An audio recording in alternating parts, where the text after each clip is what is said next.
Making an independent pilot is a really steep mountain to climb, and it takes thousands of hours to get to the top.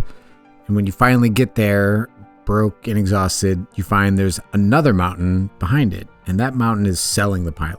And that mountain is twice as big, and it's steeper. There's no trails or map, and maybe one out of every few thousand climbers make it to the top of that one. But if you don't climb the second one, the first one was fruitless. So this is the story about the fourth time we'd shot a pilot, the first time we'd been given a map to the top of that second mountain, and how it blew away in the wind the moment it touched our hands.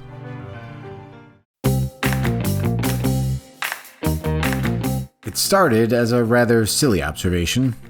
A centaur, who is a senator, would be called SENATAUR. I wrote various ideas for this centaur character for about 3 years until it finally clicked. Campaign ads, the perfect vehicle to use real facts and figures to satirize both parties. After Amber graciously offered to make a prototype, and Peter and Greg agreed to co-produce, write, and direct, the last and most essential piece was finding the right voice. Without hesitation, we went straight to the amazing Gregory Holloman, and SENATAUR was officially born. Greetings, citizens. I'm SENATAUR. Now you're probably asking yourself, did his dad fuck a horse or his mom? And we officially registered SENATAUR, a puppet, to be an actual candidate in the 2016 election. And launched a website to encourage people and call their representatives. Our first few ads detailed plans for the environment, converting wind turbines into post-apocalyptic luxury yachts for the 1%, gun control, mandatory bulletproof vests, and a promise to increase the defense budgets to exceed the other 192 countries combined. But our satirical stances are quickly outpaced by another candidate. I don't know what I said. I don't remember. We shoot more ads, sling mud, and cloak ourselves into parody law with press releases claiming we've been sued by Trump over previous press releases falsely claiming to have been sued. Finally, Election Day. We lose. We thank our few loyal fans and remove all traces of SENATAUR online. Weeks later, we recorded a pitch video the night before the deadline for a Project Greenlight contest. I fucked the hell out of this thing. Greetings! I am Alec, I'm Peter. and we are some of the creators of SENATAUR. It was a Hail Mary to keep the character alive. To our surprise, we made the top 10, unlocking $5,000 to make a 3-minute proof of concept. At this point, we were extremely lucky to enlist the talents of Juan, along with Harrison, Charizard, and Charlie, to help us take SENATAUR to the next level. Finishing just before the deadline, with everyone donating their time, hair, and some blood, SENATAUR was born again. Did my dad fuck a horse or my mom? Neither. Both my parents fucked centaurs. Here's a copy of my birth certification. When we got the call that we won the contest and $70,000 to make a 22-minute pilot, we shed a few tears of joy before reality set in. How could we make a pilot in the style of Thunderbirds or Team America for $70,000? It's a ton of money until you consider Trey Parker and Matt Stone had $32 million, 2.5 years, and 200 people helping. We quickly realized why not very many people make marionette movies, because it is excruciating to do. If we could pull it off, it would all be worthwhile because we finally had partners to sell it. Tongle and Project Greenlight, now officially owned by Adaptive Entertainment, was going to do that for us.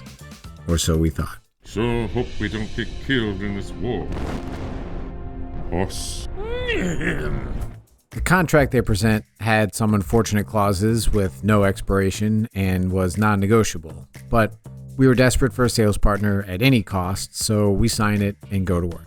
Relying solely on favors, we enlist the help of comedy writers like Mike, Sean, Dakota, and others. Rewrites dragged out over the next 8 months as we battled with Tongle over whether the series should be serial or episodic. Serial, story builds on previous episodes like Breaking Bad, BoJack Horseman, and episodic can be watched in any order, like The Simpsons or American Dad. We finally compromised by landing on a script set midway through the season to be the pilot, even though it largely presumed audience familiarity with the character backstories. The pilot needed 6 main puppets and 16 sets.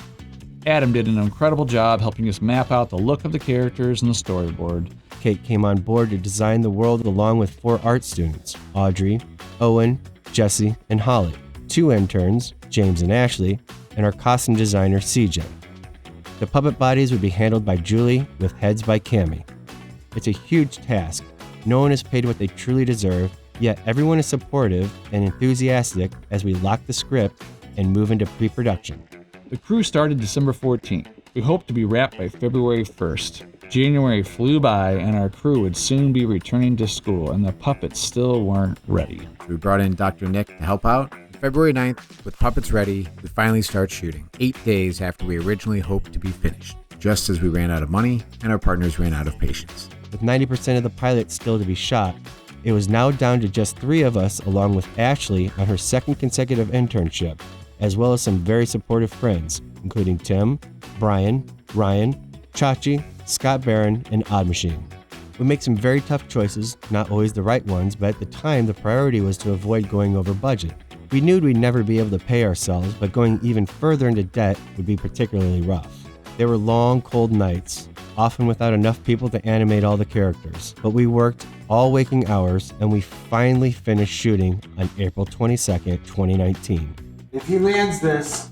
Oh! Oh my God, it's over! It's a wrap! And it's a wrap! And it's a wrap on Centaur! Despite the setbacks, we were ecstatic to finally hand off the product to our partners to sell, and the sole reason we signed the contract was to use their access to open previous closed doors. Jim does his great job with audio, and Chris adds some killer VFX touches, again, all on favors.